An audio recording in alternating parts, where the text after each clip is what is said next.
What is up, my friends? Welcome to Rebel and Create's Fatherhood Field Notes podcast, where I interview incredible fathers, gaining wisdom from their stories for you and I to grow in our craft.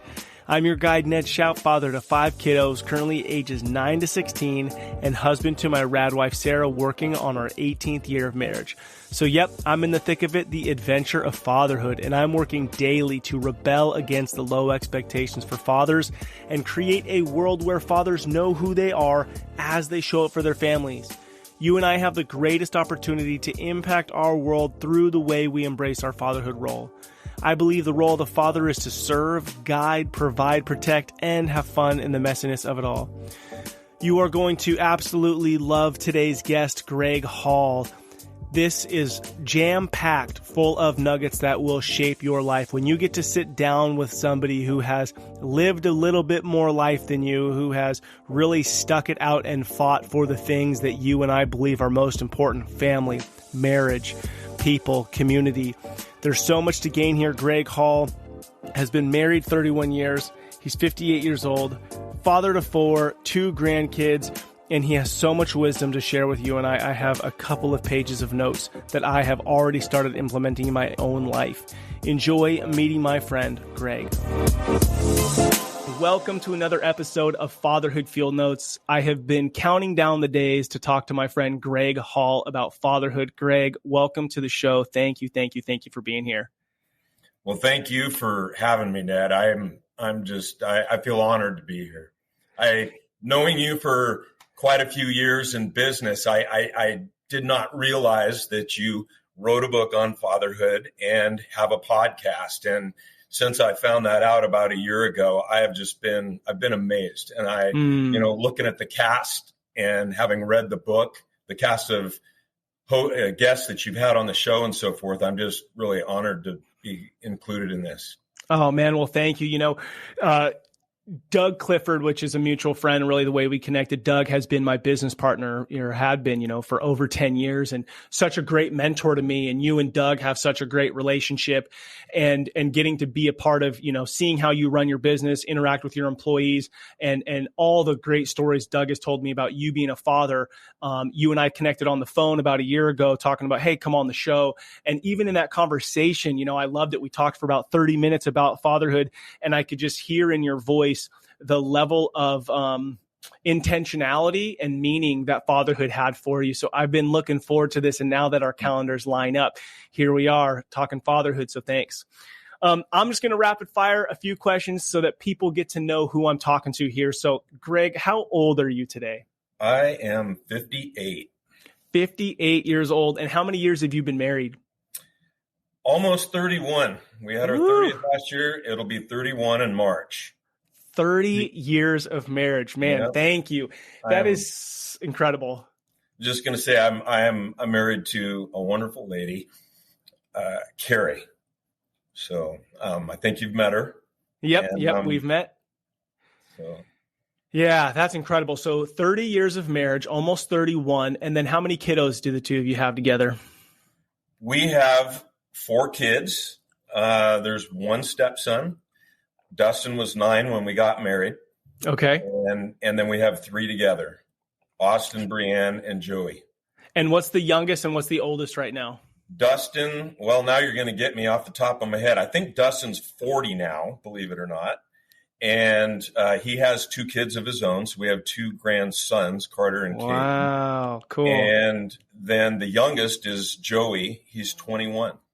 Okay, so 21 to 40. So you are like in this next stage. So the stage I'm in right now is my youngest is 9 and my oldest is about to be 16. So it's crazy. My wife my daughter, my oldest turns 16 March 2nd. And then my wife turns 40 on March 12th. And I'm like, it just hit me the other day, Brooklyn's about to be 16 and she's talking about colleges. And right now she wants, it was UCLA. Now it's Florida. And I'm like, oh my God, I can't imagine my life with 1 kid gone. Right. Like I'm not going to come home to the same thing I'm coming home to now. And so I'm in this, I'm really hanging on to this sweet next 3 years. And then I'll be in this transition, and you're fully in this transition where it's like, everybody's an adult now. Yeah. And it goes by in a blink, Dustin's married with 2, and Brienne's been married for a year and a half now, if I got my math right. And Austin is about to be married. Austin gets married in April. And so those three are all out of the house, and Joey's still at home. Wow. Wow. So cool. Yeah. And don't feel bad. This is a fatherhood podcast. So, exact dates and exact time, they're totally irrelevant. If you're within 2 years, then we call it good here. Okay. And then you live in Northern California, kids, grandkids. Now, I hate this question to an extent. And I say this every couple episodes what do you do for a living? And I hate the question because a lot of times us men, we size each other up based on what we do. But the reason I ask the question is I think it's helpful when you go share your story. A lot of times we separate ourselves like, well, he makes this much or this is what he does. So we separate ourselves. But when it comes to fatherhood, it's definitely a level playing field. When your kid turns 16, dang it, your kid turns 16. When your kid turns 21, it's 20. We go through the same thing. So I think it's helpful for people to feel a level playing field. So with that short explanation, what is it that you do for a living? Well, besides being a husband and a father, there you go. I'm a commercial contractor. So I'm one of the owners of Tilton Pacific Construction, based here in Rockland, California, and we do large retail projects, site development, and just quite a variety of things, actually. I mean, we were born of grocery, so we do a lot of grocery stores. We have over the years, and we still do. But we also build for a lot of national retailers, everybody from big box like Bass Pro Shops down to drugstores. We work for CVS. We do a lot of car dealerships. We've done some religious institutions. So we do quite a variety.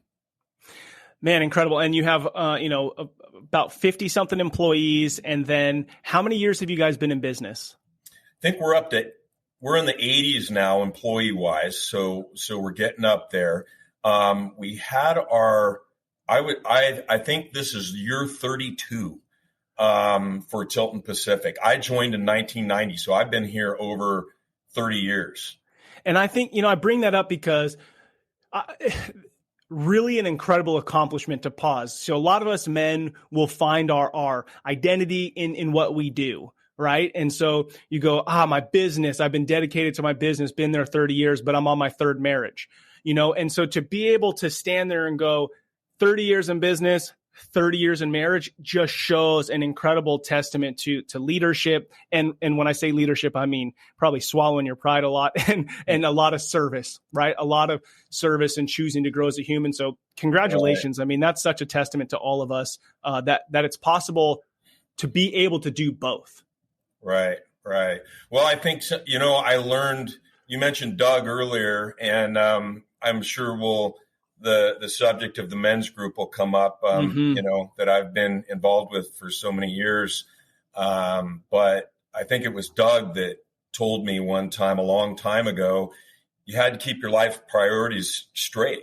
And so that means putting God first, your spouse second, your kids next, your family, and then everything else.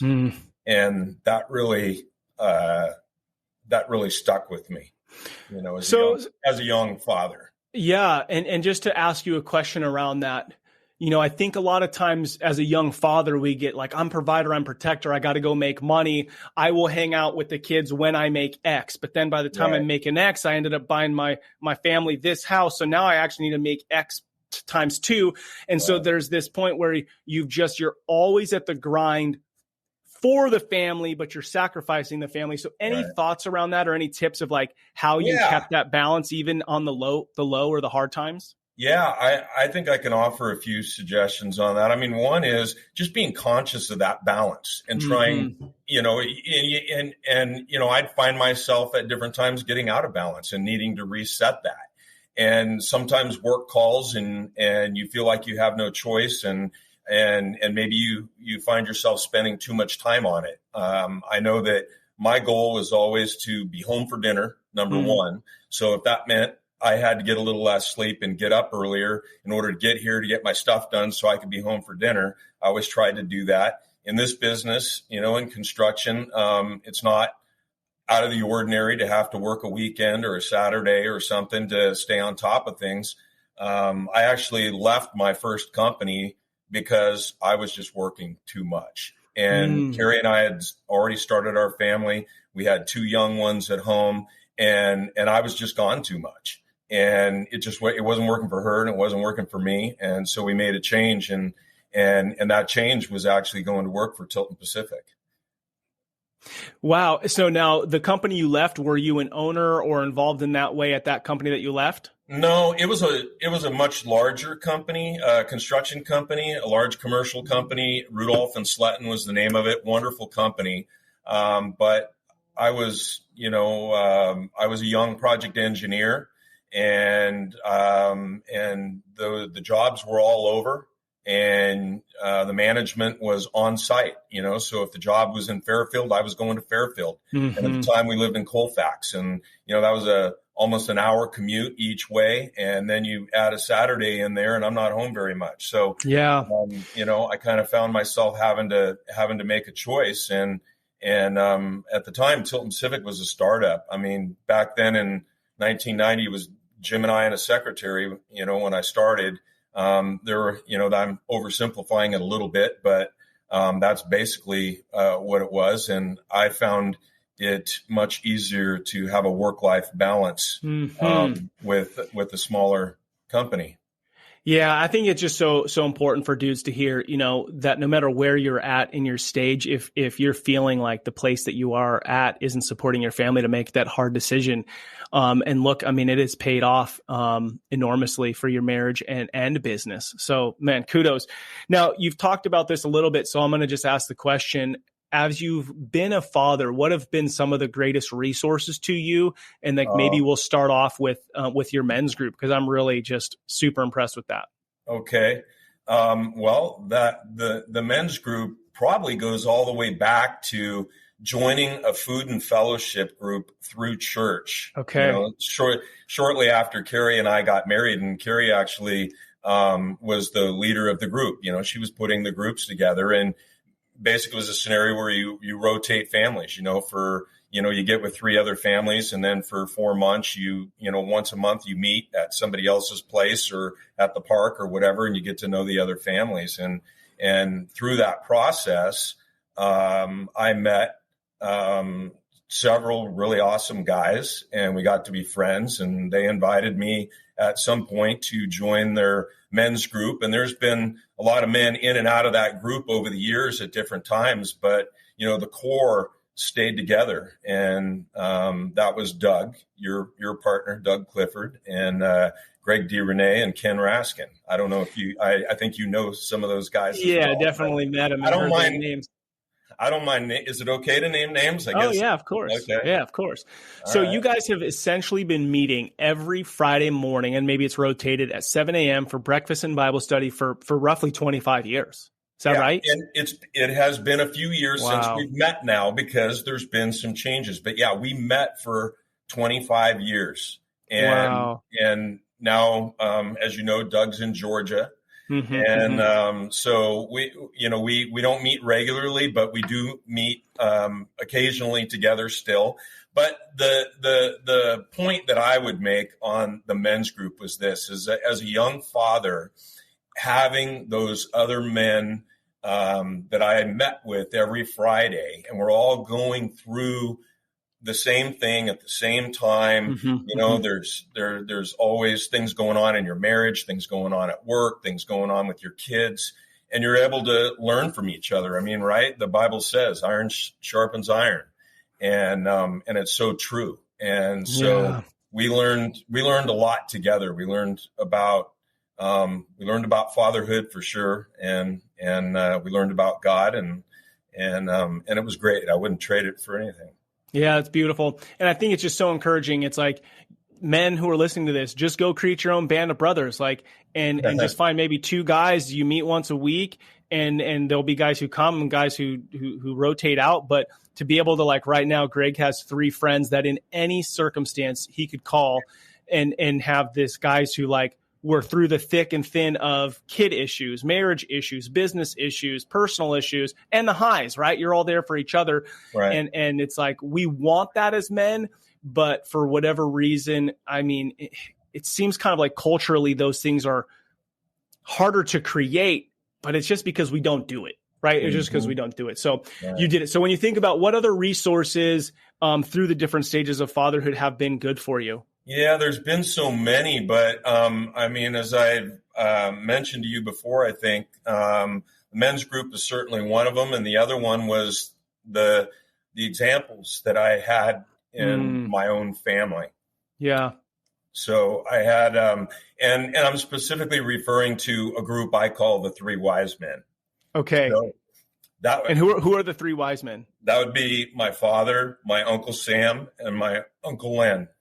So your two uncles, were they your dad's brothers, or like where? Well, they're both my dad's brother-in-laws. So interesting. My dad's sister's husband, okay, is my Uncle Len, and my mom's sister's husband.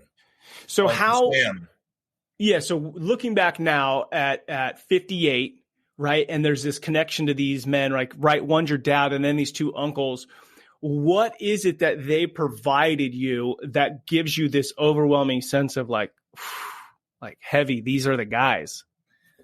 Well, there was a lot of things about each one of them. I mean, each one of them was different in their own way. But you know, my father and my Uncle Sam were, I would just say, I would overgeneralize and say they were both businessmen. My dad was a banker and then a mortgage broker, and my uncle owned car dealerships in Santa Rosa.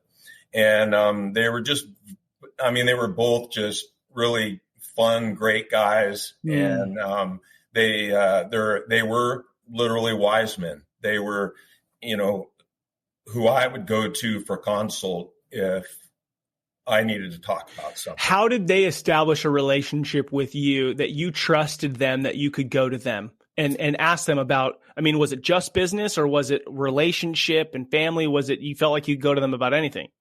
Well, I guess it depended on which one, and it depended on the time, you know, and so, I mean, as a young boy, we did things together, whether it was my father or either one of my uncles. They just all poured into us kids, you know, and not just their kids, but their nephews and their nieces, me being one of them. And, you know, my Uncle Len, he was kind of, he was a great example of a godly man to me, because he was a Christian, as was my dad's sister. And, they were strong believers, and they were always pouring into us kids. And, you know, I think that a lot of young guys can think of Christians as weak or soft or whatever, you know, and my Uncle Len was more of he was a man's man, you know. He was, in his day, he was a football player. He played for Oregon State. Okay. Played in the Rose Bowl, and he was a coach. And so he coached at the local junior college, and he was always coaching the kids. I mean, there wasn't a birthday or a picnic we didn't go to that, you know, he was coordinating the activities. Yeah. For the herd. Yeah.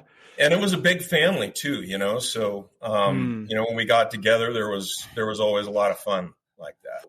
As I hear you talk about your dad and your uncles and the connection, right, there's definitely there's a lot of family time, a lot of them just being present.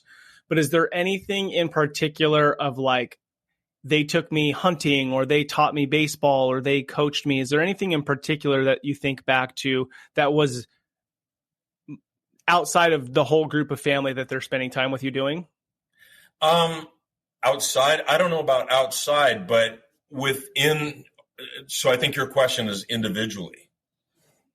Is your question? Yeah, it's like individually, or it's is there a particular moment, like, right, you talked Uncle Len, right? Is that right, Len? Mm-hmm. That, you really looked at him as a leader, as a coach, as a godly, strong man's man.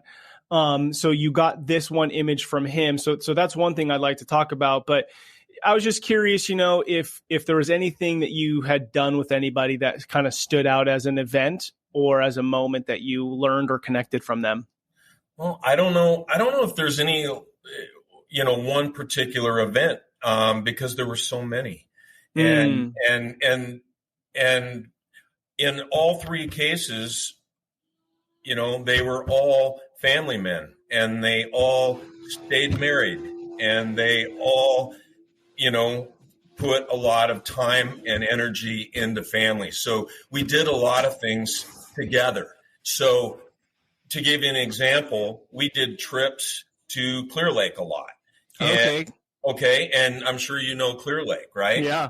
And we used to do those, both our family, my dad, and my Uncle Sam's family and the kids, we would do that together.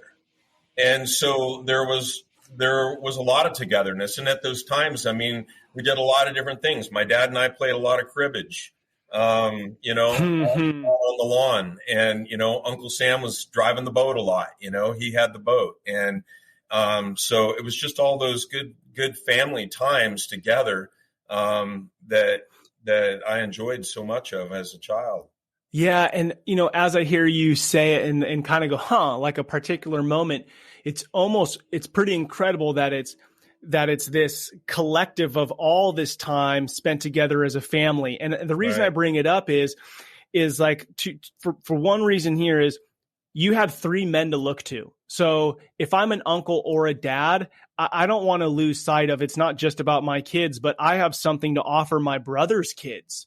There's something that I might have to offer them, not better than my brother, but that his kids may need from me. And I think in our individual world, I'll admit for myself, I get very Ned focused, very Ned's family focused, what's best for my family. And sometimes I may miss out on, well, my brother's kid, I can go take him or just be around him, or even the times that I am around him, that time matters. And I think as men, as uncles, as family men, that it's not necessarily about that one hunting trip we did once in 10 years. It's more about that consistency of togetherness that you said, and that to be a man that puts time and energy into family, that doesn't go unnoticed, not just by your own kids, but by those around. So really, really powerful for you to have those three men. And then as all of us are listening, like, we get to be that man to a bunch of people around us if we choose to embrace that role. Right. Yeah. So good. Okay. My next question, what do you, in like a couple sentences, like what would you say the role of the father is? Oh boy. Well, we have a lot of roles, don't we? I would say, we're a leader of our family. I'd say both spiritually and a life guide. And we've got to be a teacher, and we should be leading by example, not just by the things we say, to be a character builder, to encourage kids. We're going to fall down a lot, right? I'm still falling down and have to get up. And, but you got to be there for your kids. And of course, what you've mentioned earlier, a protector and a provider, Yeah. And so we have a lot of roles. Yeah. And there's one in there that you said particularly that I'd like to jump on, and that's character builder. Really unique in our culture, in our day and age, right? Of like my truth and this, that, and the other. And when you think character builder, expand on that a little bit. When you think about character builder, what do you mean, or what does that mean to you? Or, I don't know. It's a hard one to answer, right? So I'm going to jump on the hardest one, but what do you think about I might answer. I don't know. What's coming to mind right now is it's not what you say as much as it is what you do. And I kind of borrowed that concept. I don't know if you know who Randy Pausch is, but Randy Well, Randy was a professor. He was a teacher at Carnegie Mellon, and he gave what's called the last lecture. I don't know if you ever heard of that, but he died of pancreatic cancer, I think, in like 2008. And in the last lecture, he said, he was actually literally like leaving a video to some of his younger children that wouldn't know him as well when he was adult. And what he told his daughter was, as far as boys are concerned, don't listen to anything they say, just watch what they do. And I, when I heard that, it really sunk in. And of course, I use that with my daughter, but I think that is applicable to so many other things. It's not just for girls and boys. It is that I think our children in general, they're watching all the time, and they see what their father and their mother do, and how they treat each other, and how they live their life. And that's, I guess, man, that's powerful. Powerful to one. I mean, especially when I think I got 4 girls, right? To tell my girls, don't listen to a damn word those boys say. You watch what they do. Yeah, that's huge. But then to know, like, as dads, we can't give lip service. Like, our lip service to our wife or to our kids, your actions, your kids are going to follow your actions. Man, and somebody said something to me yesterday. I heard this guy talking about identity, and it was one of the most powerful conversations I ever had or ever heard. And he said, don't let your feelings dictate your actions. Your actions dictate how you're going to feel. And that's what I've been kind of like preaching that to my kids starting last night. But our actions are so critical. Okay, I love it. Roll character building. Oh yeah, go ahead. I got one thing to add there. I'll tell you a little story about Johnny Miller. So yeah. Okay, because this kind of speaks to the same topic that we're on. So this is back it was before I was married. So this was probably 89, 90. And I'm 26 years old. I hadn't even met Carrie or had kids. And I was reading Golf Digest, and I'm reading this article about Johnny Miller, and I'm not a golfer. I don't even know why I was reading it, but that's funny. Yeah. So, but I was taken back by this article about him where his son told about his thoughts about his father. And I actually cut this article out, and I'll tell you what it said to the best of my memory, because I lost it. I cut it out and I put it on my bathroom mirror at that time, and it just stayed with me because I thought, if I ever have kids, which I was planning on, and they could say something like this about me, that I would have really done something right. And so again, unfortunately, I lost it. If anybody's got the 1989 magazine, Golf Digest volume, whatever it is, I'd pay for it. But it said something to the effect of, I saw how my dad lived his life, how he treated my mother. I saw his faithfulness, his commitment to my mother and our family, his strong work ethic, and the no drinking. My dad not only talked the walk, he not only talked the talk, he walked the walk, and my life is better because of the way he chose to live his. Ooh, man, that is heavy. My life is better because the way that my dad chose to live his life. Right. What's so wild is I'm 38, you're 58. You ask any guy in between those ages about their dad, and it still matters, right? We're men now. What does it matter? It still matters to my heart about who my dad was, who my dad is, how my dad views me. And we know that as men, but I don't know that we always realize it to the extent of thinking about our sons one day saying something about us. When my kid's 38 or my kid's 58, he's going to have feelings about me. And if he were quoted in a magazine talking about me, would he be able to say my life is better because of the way my dad lived his life? Right. And I would add to that too, that, I'm blessed. We've already talked a little bit about the men the three wise men. But see, I can say that about my father. And I would say that, let me collect here.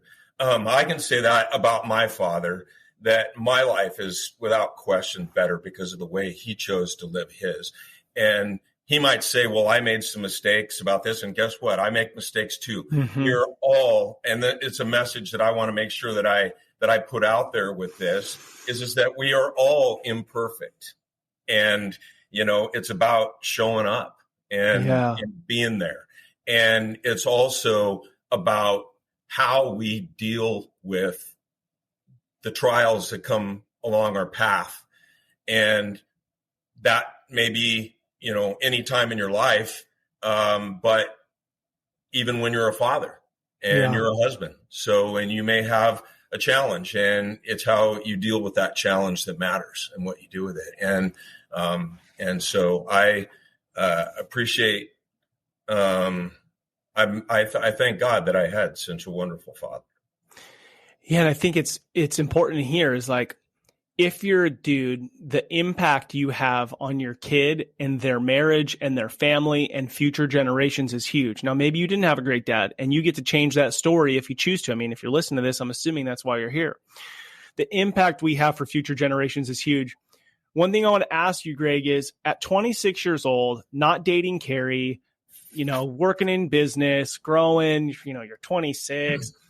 What about that was so meaningful to you that you would clip it out of a magazine and put it on your mirror? Like you did say, yeah, I knew I wanted to have a family, but I don't know if you can point to any of it, like what inside you said, oh man, this matters to me.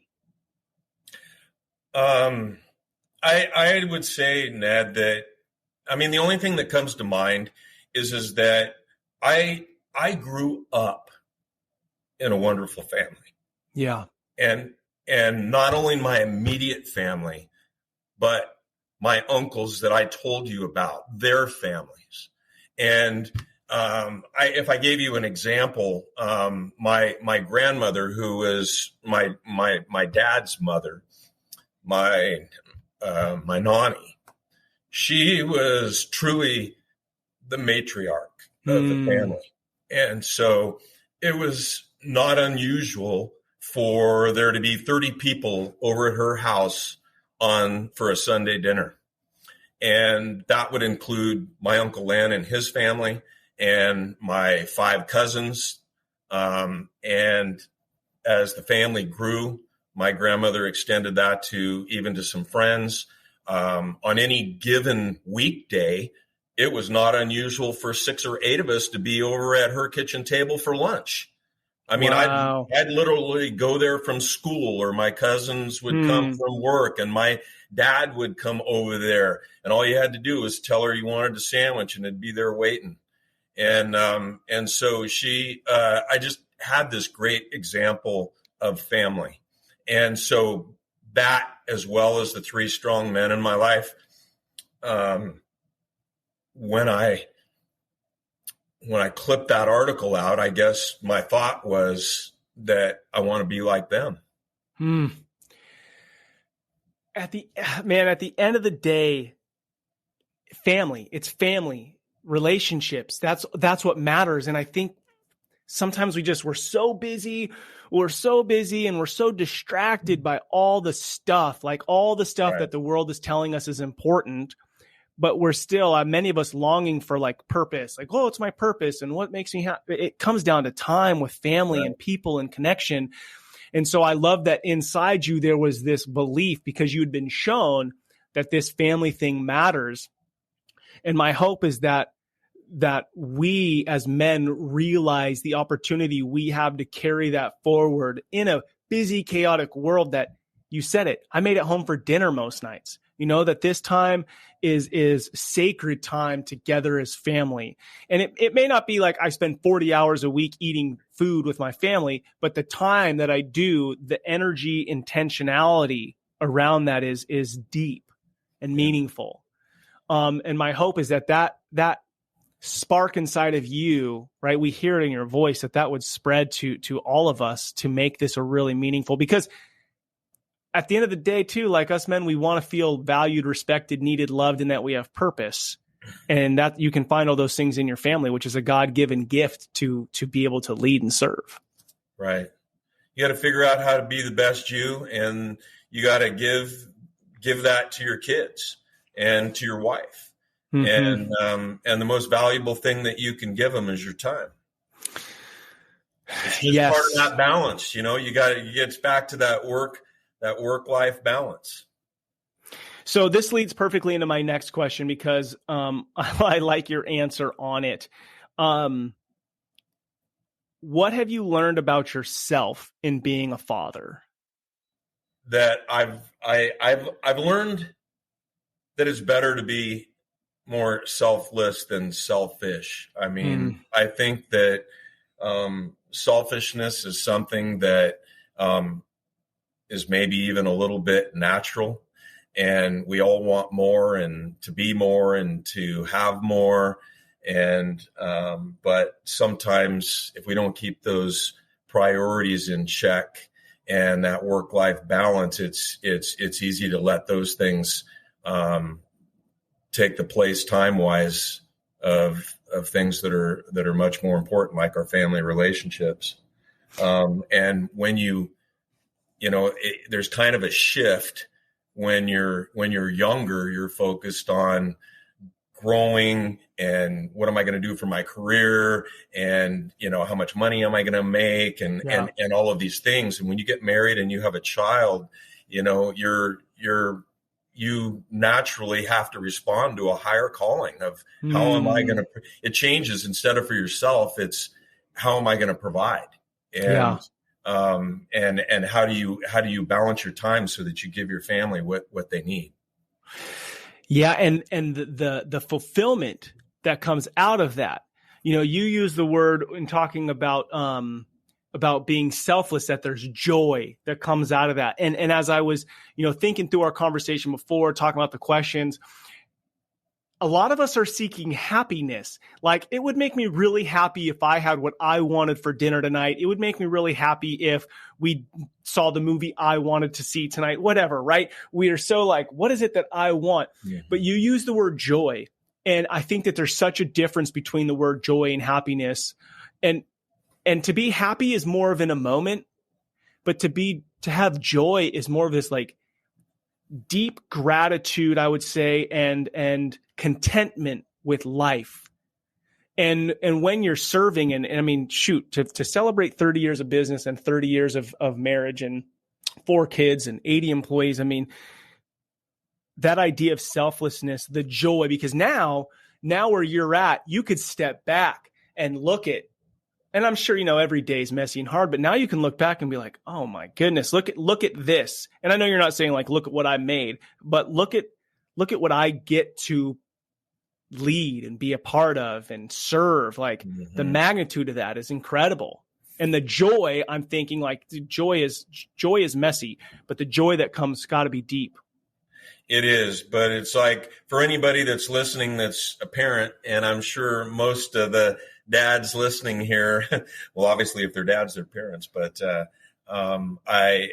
it's hard not to feel joy in whatever you give to your kids, whether that's your time, when you see that their needs are met, there's, and I'm not just talking about putting food on the table and all of that, but it's everything that you're pouring into them. It's, you give up you take the time to do a Christian mission, and you see your child, getting closer to God. I mean, there's so many different things, but, I guess I would oppose that. And no, I don't mean this negatively in any way, but it's like, as my kids were young and growing up, I just didn't have time for some of the I guess the guy stuff that I did before I got married, and some of the stuff that I'm going back to now, like scuba diving.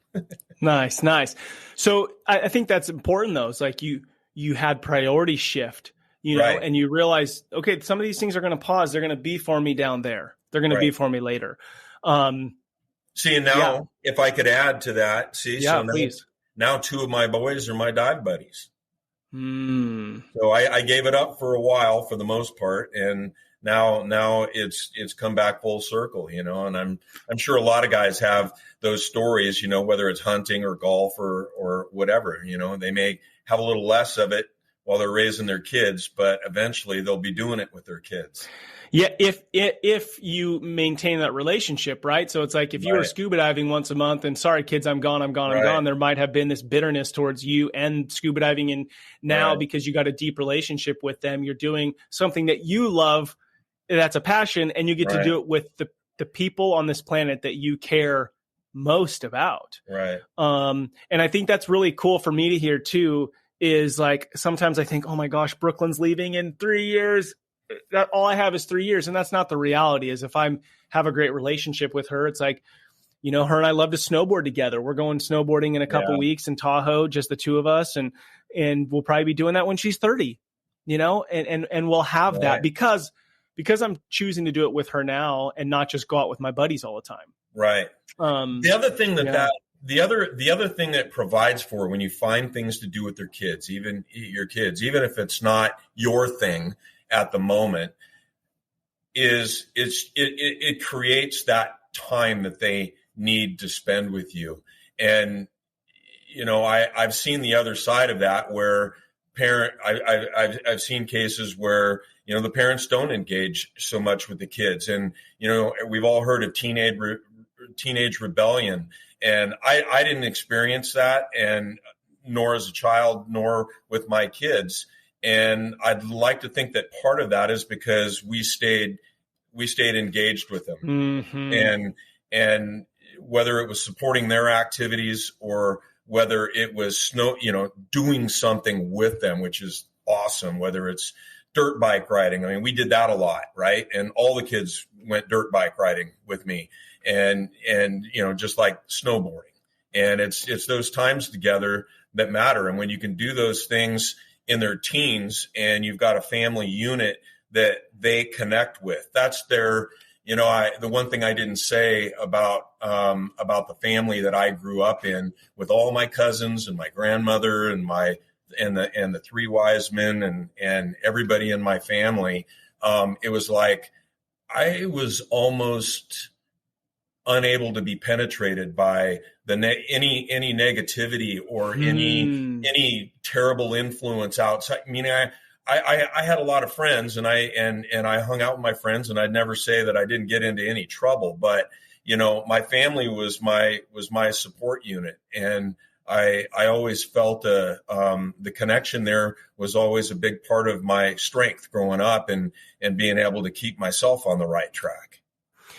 Yeah. And I think, I mean, not like this is subconsciously or anything, but the foundation that your family built and the conversation we've had around character building and the statements around, you know, don't listen to what people are saying as much as watch what they're doing. I think that if you're out in the world and you have created an incredible foundation for your kids, when they go and they see the troublesome that's out there or the influences that are out there, if they're paying attention because you've built a great foundation, they're not going to be distracted because they see the messiness and the chaos that a lot of the distractions brings families. And to have this foundation at home, which I would say you as the father are the one who's responsible to create, that you're setting your kids up to where it's not going to be that, whoa, my kid's 15 and well, everyone else is doing this and my kids are going to do it too. I mean, kids make mistakes, kids mess up, right. But the fact we're not trying to have, again, like what Gregg said, we're not trying to have perfect kids or be perfect dads. That's ridiculous. But it's about having a foundation of family that really is deep and rich. Mm-hmm. Yeah. Man, Gregg. So, you know, one of my main questions is on what are you rebelling against and what do you hope to create? You know, the podcast is Fatherhood Field Notes. And I mean, we've been doing it, right? You've been opening up your field notes of life and stories and the things that matter. Mm-hmm. And in a lot of ways, you probably answered the question about what are you rebelling against? Yeah. Right? It sounds like you're rebelling against selfishness. Yeah. And, and that's something that's, I think it's inherent. I think it comes along with being in this world. It's natural to some extent. And, and I realized as a young person growing up, once I got married and had kids I needed to learn how to become more of a servant. And, and what do I hope to create from that? Or I'd like to think I have to some extent, and that's a family culture, like the one that I grew up in. My grandparents, and then my mother and father, and even the other families in our extended family had a strong family culture, and so it's been passed down literally from generations. And I'm doing the best I can to pass that down to my kids. So, I've heard you talk about traditions on some of your podcasts and things. And so, that's another thing that I think is hugely helpful, as well as, individual activities or family activities. But in the spirit of the Sunday dinner my grandmother used to have, we have the kids over for dinner or for cornhole day or whatever it is. Last winter we set up like a kickball with little swim pools for bases out in the yard, and had a kickball game, and just stuff like that, and it's fun. And so I would say getting together as a family now that we have 3 out of the house is a tradition. My wife is really great at inviting everybody over. And, it's like we do it frequently still to this day with all the kids, and it gets harder and harder, when they get married and jobs, it gets a little more challenging to keep them together. But at least at this time, we're blessed to have them all in the backyard, so to speak, at least within driving distance. So that's what I hope to create and pass down, and hopefully it keeps going. Man, I'm going to just tell you something I wrote down in my notes here. Me and Sarah have been married almost 18 years, and I can be critical, right? So we got in a little tiff yesterday, and she said, you have something to say about everything I do or whatever. And I'm like, not everything, right? Because nobody wants to hear always or for every time or whatever. So, figured it out, but I wrote this down. So like Ned's one major takeaway for Ned right here is you talk about your grandmother being the matriarch. And then it just came out of your mouth. You're like, we have these really fun, kickball games with pools. Like, oh my gosh, that sounds like epic, right? You see that in a movie. And then you made a comment, my wife is really good about inviting everybody over for these things. So I thought I'm going to share what I wrote down. And I wrote down so I put Sarah's name and I said, treat her like the matriarch, right? Now, I believe this to be true, that if you treat people as they really are, it'll come out of them more. And I find myself to be critical a lot, or can be critical, but to treat her like the matriarch. So, have been married 31 years. What would be a couple things that you would say, hey, you know what? I saw this and maybe you didn't even connect that your grandmother's a matriarch and your wife is now becoming and is this person with your grandkids and your own kids. But what are 1 or 2 things you'd say to a guy who's been married half the amount of time you have in treating your wife like the matriarch? Because she's also becoming, right? She's also becoming that person. But how do I come alongside and allow and support her to become that person? Look, when you've been married a long time, even a short time, when we get married, all is bliss, right? And then you start out on your adventure. So I think there's a marriage adventure, just like there is a fatherhood adventure. No doubt. If we were talking about books and resources and things like that, I would offer up some in the marriage group. And I would encourage people to do those. And I actually like talking. I think your initial question was, what would you say to, fathers or, that are only married half as long as you've been or what have you? And I I love talking to young fathers. In fact, I do that here at Tilton Pacific, and with some of my project managers. They've got new kids and stuff like that, and I love to share books like Rebel and Create and Thank you. and Love and Logic and other kid rearing books. But I know I'm straying off your question here, which is really more about the matriarch.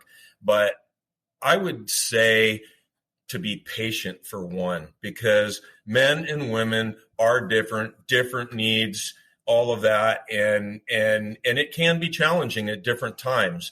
And, I'm just going to put it in the category of trials and say that every marriage is going to go through trials, and whether those are things as simple as difference of opinion of how you raise your kids or how you discipline your kids, or if it's a medical issue or whatever it is. But I would say that, I think you're correct that in our case, my wife is becoming the matriarch.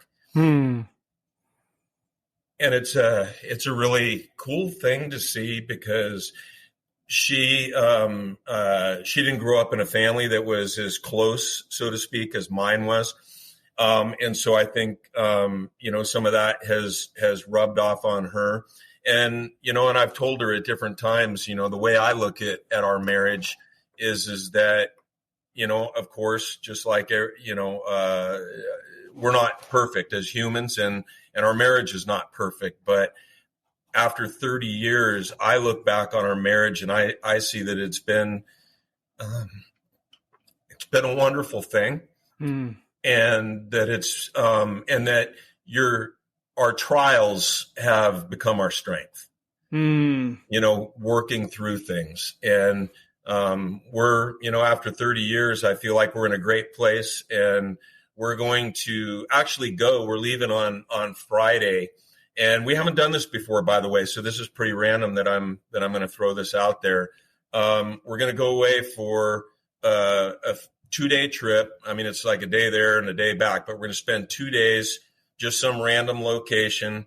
And it's going to be for the purpose of just reconnecting and talking about, hey, we're moving into this new stage of life right now where the kids are a little older, and what does our future look like? What are our priorities?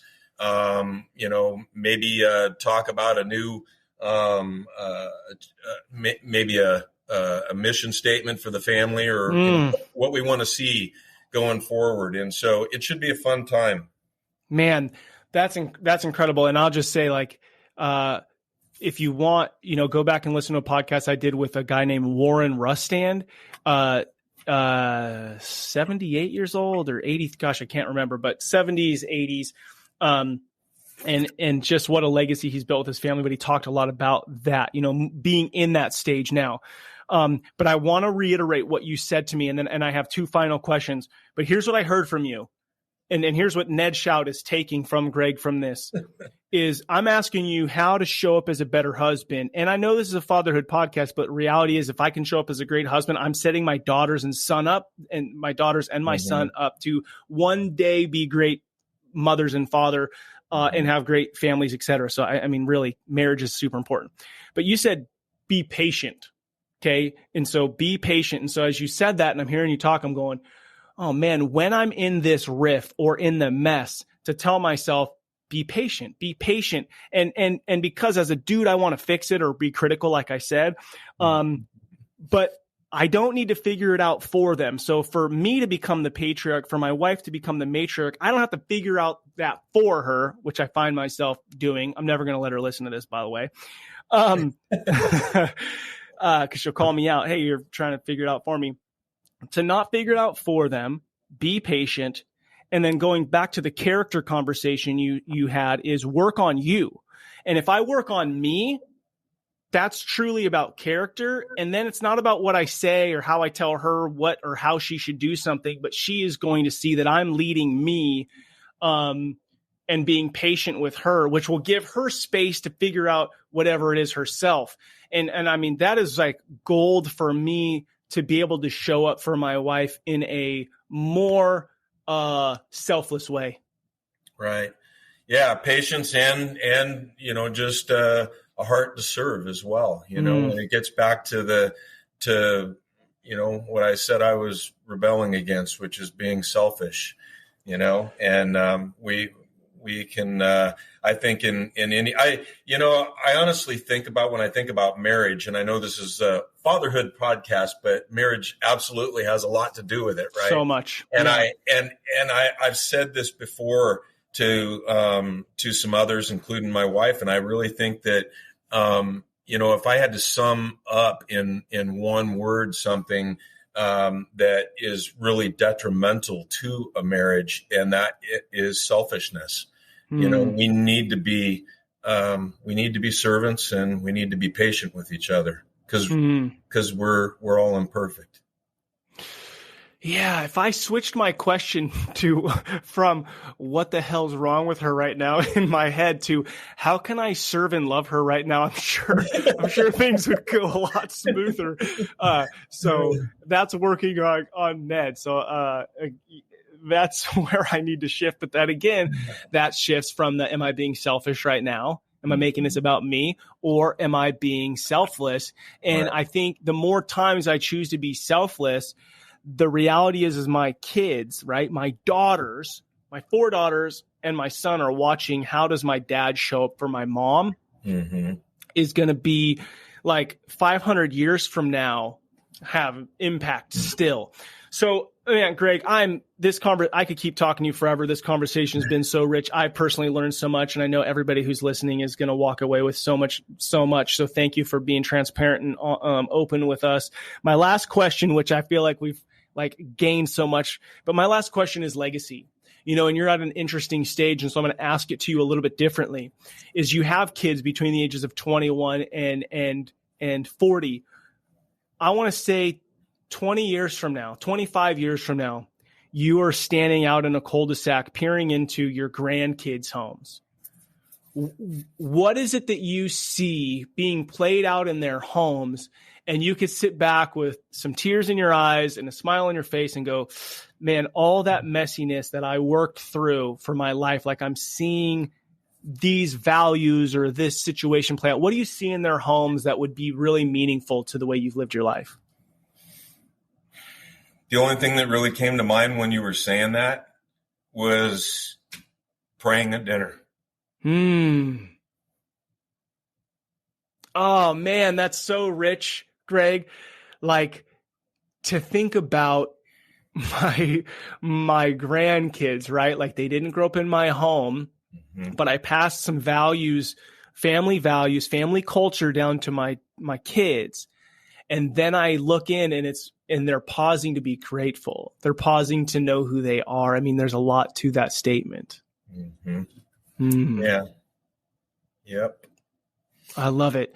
Gregg, thank you for the man you are, the husband, the father, the friend, the business leader. I really appreciate you being on the podcast. We've been talking about it for a while, and to be able to sit down and just talk honestly about something that matters deeply to both of us was really a privilege, a gift, and an honor. So just keep being yourself, and thank you for your time today. Thank you, Ned. I really enjoyed it. The only other thing I would say in closing to you, Ned, is that I've really enjoyed this day and the time leading up to it, because not knowing that Rebel and Create existed or your podcast, and then being asked to join the show, which was a real honor. It's just been a great reflection time for me on fatherhood, and I want to do more of it. And I've been listening to podcasts, and I'm going to keep listening to podcasts. And I think your book's great. Thank you. As you know, I've ordered quite a few. Yeah, 10 of them. Wow, thank you. I've been giving them away. So you and just for anybody that might still be listening, this is not a paid advertisement. So I really appreciate you and what you're doing, Ned. Thank you so much. Just the fact you say that, the support coming from somebody that I look up to a lot, and I go, man, I want to be asked, about my marriage at 30 years, that to put that effort, that time, that energy in. I want to go scuba diving with my kids when they're adults. It means a lot. I learned a ton from this, and selfishly, if nobody ever listens to this is okay. I've gained something. But yeah, this has been really powerful. And I mean, look I got all these notes from our conversation. Well, and I'll tell you what else. The truth is, I love talking to young fathers. But I do it selectively. I do it with my kids. I do it with project managers here and whatever. And I can't tell you how impressed I am with what you've done at such a young age with this. Oh, thank you. Because the world needs it, desperately. It desperately needs it. Thank you so much. This has been wonderful. All right, Ned. All right. Until next time. Thank you. I had to leave that end in there. Our conversation kept going, and some of it was stuff just really between him and I, but I had to leave in the part where you just heard in his voice just the depth of care, not only for himself, for his kids, for his grandkids, for his business, for his life, but for mankind. Our world is in need of men like Gregg. And so I hope that just like me, you're taking this knowledge from a wise man and implementing it in your own life, and that we're opening our eyes a bit wider, a bit bigger, opening up the compassion of our hearts and our lives so that we are not just focused on ourselves, but we know that as men, as fathers, we have the opportunity to impact the world around us, and that our attention and care for something bigger than ourselves, bigger than our family, is critical for the stability of our world. Thank you. If you feel that this could be beneficial to a friend, please share this episode, as I believe is very powerful. Thank you to all you dads out there listening to Rebel and Create's Fatherhood Field Notes podcast. What you do matters. Don't be like everybody else. Be yourself. That is who your kids, spouse, and community needs. This is your guide, Ned. Shout together. Let's rebel against the view that fatherhood has little impact and create lives engaged in mastering the craft of fatherhood. If you haven't already, please write a quick review wherever you're listening to this podcast. Help spread the word that fatherhood matters. And my Friday podcast, Craft of Fatherhood, are still on whatever platform you're listening to, but I am now recording them in my camper van and putting them up on YouTube. So if you'd like to check out the Friday Craft of Fatherhood, you can find that under Rebel and Create YouTube, Craft of Fatherhood podcast. Thanks so much. I look forward to hanging out with you next time.